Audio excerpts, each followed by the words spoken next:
Good morning, students. Now, today we are going to start our first chapter of physics, that is electricity. Okay, so notes has given to you, and I hope you all have noted down the notes which is given in the group. Okay, so let's start the first topic of this chapter, that is, what do you mean by electricity? The first topic is, what is electricity? Okay, so as you all know, electricity plays a very important role in our daily life because for our daily works we are totally dependent on electricity. Okay, हम घर में बहुत तरह की machines देखते हैं, बहुत तरह के अप्लायंसेस देखते हैं, और अपने डिफरेंट वर्क प्लेसेस में भी हम बहुत से ऐसे अपने वर्क देखते हैं जो हमारी इलेक्ट्रिसिटी से आज की डेट में पॉसिबल है. लेकिन एक्चुअल में ये इलेक्ट्रिसिटी है क्या? इलेक्ट्रिसिटी एक एनर्जी है. It is in the form of energy. हमें एनर्जी की फॉर्म में मिलती है, और एनर्जी इसलिए है क्योंकि हम इसको ट्रांसफॉर्म भी कर सकते हैं from one place to another place. तो electricity is what? It is an electrical energy. लेकिन ये जो एनर्जी है ये किसकी वजह से है? इस एनर्जी को प्रोड्यूस करने के लिए मेन कैरियर क्या है हमारे पास, मेन सोर्स क्या है? And that source is electric charge. That source is electric charge. Electric charge जो है वो हमारे पास इलेक्ट्रिसिटी को प्रोड्यूस करने का मेन सोर्स है. अब ये चीज़ आप पहली बार यहाँ पे पढ़ने वाले हैं कि ये इलेक्ट्रिक चार्ज क्या होते हैं और कितनी तरह के होते हैं. तो second topic is types of electric charge. दो तरह के चार्जेस हमारे पास रहते हैं, positive charge and the negative charge. अब पता कैसे चलता है हमें कि कौन सी बॉडी एक्वायर कर रही है पॉजिटिव चार्ज और कौन सी बॉडी जो है वो नेगेटिव चार्ज एक्वायर कर रही है? तो पॉजिटिव, यहाँ पे जो हम वर्ड ये पॉजिटिव ले रहे हैं, पॉजिटिव का सिंपल मीनिंग होता है to loss electron, to loss electron. And negative का सिंपली मीनिंग है ऐसी बॉडी जो इलेक्ट्रॉन को गेन कर रही है. क्लियर?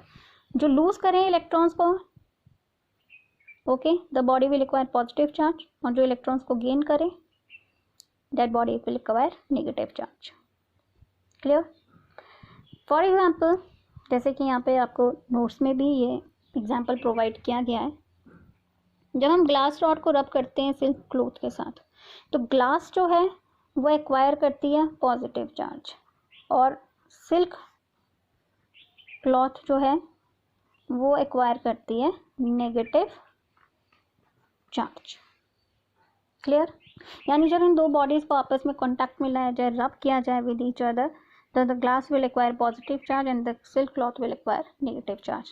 इसी तरह से एक एग्जाम्पल और आपको दिया गया है.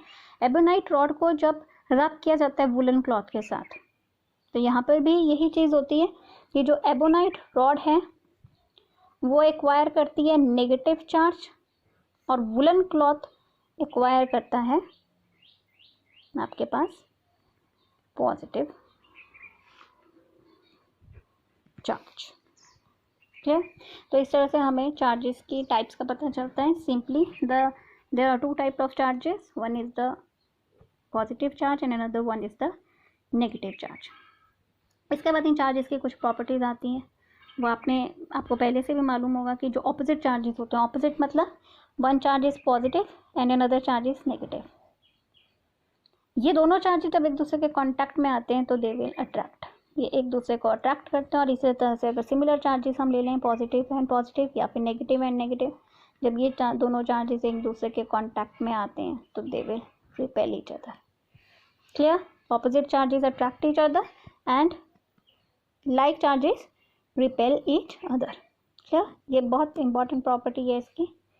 इसके बाद हम बात करते हैं ये जो इलेक्ट्रिक चार्ज है, जो मेन कैरियर है इलेक्ट्रिसिटी या इलेक्ट्रिक करंट को प्रोड्यूस करने के लिए, जो मेन कैरियर हम अभी बात कर रहे हैं that is charge.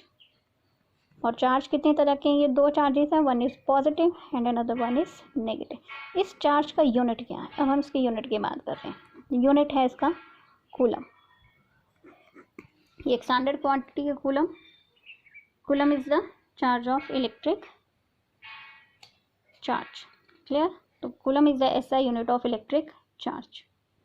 And this 1 coulomb is that quantity of electric charge which exerts a force of, ये एक मैग्नीट्यूड है इसका, ये फोर्स कितने का एक्सर्ट करते हैं ये चार्जेस, क्योंकि अगर इन्होंने मूवमेंट में आना है, जब ये फ्लो करेंगे तो दे विल एक्सर्ट फोर्स, ये फोर्स एक्सर्ट करेंगे, और इस फोर्स का मैग्नीट्यूड कितना रहता है 9 × 10⁹ न्यूटन। न्यूटन हम लिख रहे हैं क्योंकि this is the force. Actually में ये आप इसके एक मॉडिफिकेशन लॉ पढ़ेंगे, आप अपनी आगे सीनियर क्लासेस में भी पढ़ेंगे, जो इस लॉ से ही नाम जाना जाता है कूलम्स लॉ। उसमें हम इसको और मॉडिफाइड फॉर्म में हम इसे पढ़ते हैं, मगर अभी आपने सिर्फ इतना ही याद रखना है कि 1 coulomb is that quantity of electric charge. ये इलेक्ट्रिक चार्ज की वो क्वांटिटी है जो इतना फोर्स एक्सर्ट करते हैं, और जब ये चार्जेस हम कोई भी एक यूनिट वैल्यू लेते हैं, जैसे 1 मीटर डिस्टेंस पर अगर ये सिचुएटेड है, तो ये चार्जेस इतना फोर्स एक दूसरे पर एक्सर्ट करते हैं। नाउ अभी मैंने आपको बताया कि जो प्रोटॉन्स होते हैं वो आपके पास जो पॉजिटिवली चार्ज होते हैं। एटम की अगर हम बात करते हैं तो एक एटम में आपको मालूम है, एटम के न्यूक्लियस में हमारे पास हमेशा प्रोटॉन्स एंड न्यूट्रॉन्स प्रेजेंट होते हैं, and electrons revolve around the nucleus in the particular और इन द डेफिनेट ऑर्बिट्स। तो ये जो प्रोटॉन्स होते हैं हमारे पास, they are positively charge particles, और जो इलेक्ट्रॉन्स होते हैं they are negatively charge particles. लेकिन protons and electrons are in equal number, ये इक्वल होते हैं, तो दे जो हमारे पास पॉजिटिव चार्ज है वो कितना चार्ज पोसेस करते हैं, दैट इज़ 1.6 × 10⁻19, और इसी तरह से जो इलेक्ट्रॉन है ये भी पोसेस करता है नेगेटिव चार्ज ऑफ 1.6 × 10⁻19। क्लियर? लेकिन इसमें एक बहुत इंपॉर्टेंट चीज़ आपको याद रखनी है कि the unit of electric charge called coulomb, ये बहुत बड़ी क्वांटिटी है आपके पास, then individually the charge acquired by the proton और individually the charge acquired by an electron. Coulomb उससे बिगर क्वांटिटी है। अब कूलम में कितने नंबर ऑफ इलेक्ट्रॉन्स प्रेजेंट होते हैं हम इस न्यूमेरिकल की वैल्यूज की हेल्प से हम देखेंगे। The numerical problem is calculate the number of electrons constituting 1 coulomb of charge. हमारे पास 1 कूलम ऑफ चार्ज में कितने नंबर ऑफ इलेक्ट्रॉन्स प्रेजेंट होते हैं हमें ये कैलकुलेट करना है। क्लियर? तो we know that the charge of an electron, कितना चार्ज है इलेक्ट्रॉन पे, दैट इज 1.6 × 10⁻19 कूलम। इसके नेगेटिव चार्ज ऑफ 1.6 × 10⁻19 कूलम भी बोल सकते हैं। और नंबर ऑफ इलेक्ट्रॉन्स कितने हैं, हम 1 यूनिट ले रहे हैं हम। तो if charge is 1 coulomb, then number of electrons हमने 1 के लिए निकालनी है। हमारे पास टोटल जो है इलेक्ट्रॉन पे चार्ज वो इतना दिया है, हमने 1 कूलम के लिए जब हमने वैल्यू से आइडेंटिफाई करना है, हमने निकालनी है, then will write number of electrons is equals to 1 / 1.6 × 10⁻19 coulomb × 1। ये नंबर ऑफ इलेक्ट्रॉन्स के लिए हम लिख रहे हैं।